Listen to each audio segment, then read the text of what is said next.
বরিশাল কুয়াকাটার অন্যতম গুরুত্বপূর্ণ এই দপদপিয়া সেতু। দপদপিয়া সেতুর আমার পিছনে দেখতে পাচ্ছেন বেহাল দশা। সম্মানিত দর্শক শ্রোতা, দক্ষিণ অঞ্চলের কোটি মানুষের যাতায়াতের অন্যতম মাধ্যম এই দপদপিয়া সেতু।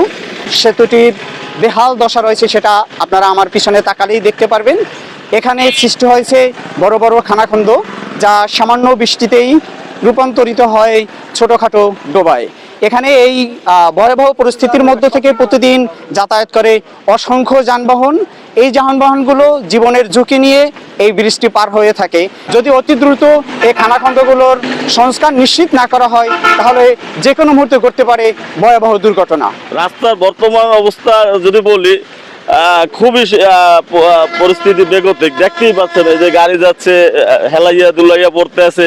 আর এইভাবে একটা রাস্তা থাকলে, যেহেতু বর্ষার মৌসুম, অ্যাক্সিডেন্ট, এটা একটা হাইওয়ে রাস্তা। সেই হাইওয়ে রাস্তা এতটা খারাপ পরিস্থিতি, এটা এই অ্যাক্সিডেন্ট তো অনিবার্য। একটা ব্রিজ, এই ব্রিজটায় এরা মনে করেন অবস্থা দেখেন আপনারা নিজেরা, গাড়ি ঘোড়া আসতে কত কষ্ট। তারা মনে করেন একটা ভার্সিটি, এখানে জনগণের কি ভোগান্তি। তাইলে তারা কিসের সরকার, কিসের মনে করেন কি দেশের উন্নয়ন করবে? আমাদের টাকা খায়া আমাদেরকে মনে করেন দুর্ভোগে রাখে তারা। আছেন কি এখন? আমাদের এই রাস্তাটা সুন্দর চাই, এটা একটা আন্তর্জাতিক ব্রিজ দক্ষিণ অঞ্চলের, তাইলে এটার একটা পরিবেশ হইলো।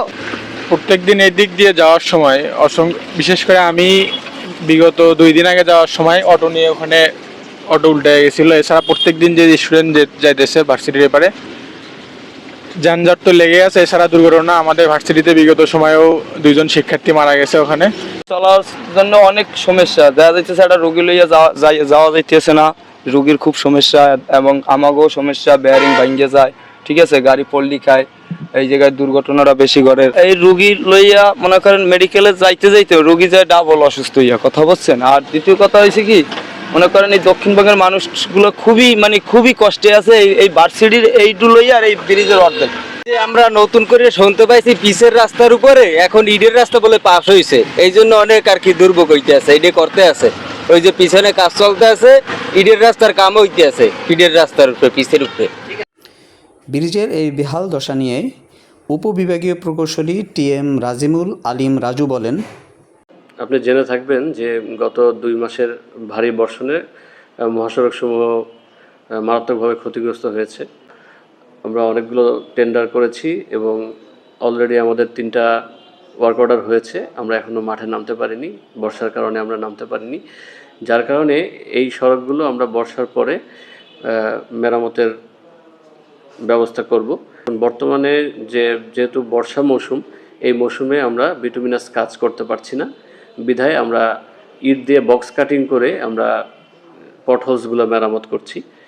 এটা সাময়িক সময়ের জন্য, এটা বর্ষা শেষ হলেই আমরা সমস্ত ইটগুলো প্রতিস্থাপিত করে আমরা বিটুমিনাস কার্পেটিং দিয়ে মেরামত করে দিব। ব্রিজের এই বেহাল দশা থাকা সত্ত্বেও প্রধান প্রকৌশলীর পক্ষ থেকে নেওয়া হয়নি কোনো কার্যকরী পদক্ষেপ। প্রতিদিন ঘটছে নানা ধরনের দুর্ঘটনা।